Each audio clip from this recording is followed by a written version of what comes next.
You say you are morally obligated to do remarkable things. Why? Well, I think partly because life is so difficult and challenging that unless you give it everything you have, the chances are very high that it will embitter you, and then you'll be a force for darkness and not good.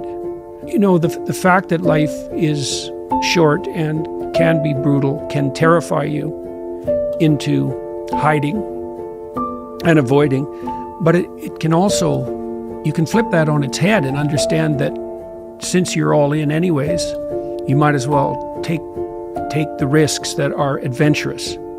And that's a very good thing to understand.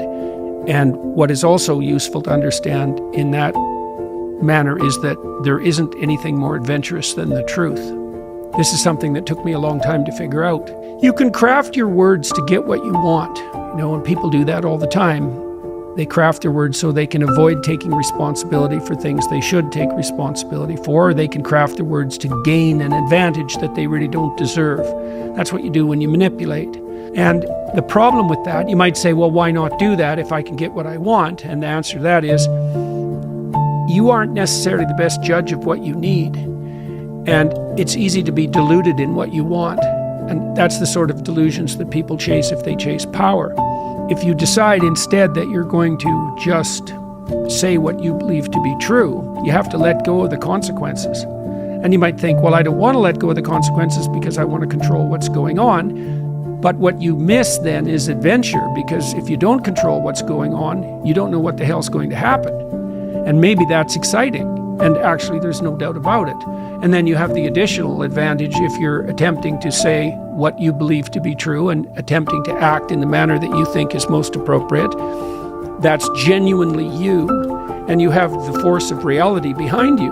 Obviously, that's what you have if you're trying to, say, live in the truth, is you have the force of reality behind you. That seems like a good deal. Then you have the reality and the adventure. So why is that a moral obligation? Well, if you hide and you don't let what's inside of you out, and you don't bring into the world what you could bring, and you become cynical and bitter, you will start doing very dark things. So you'll start, not only will you not add to the world what you could add, but you'll start being jealous of people who are competent and doing well and work to destroy them. So that's the pathway to hell, really.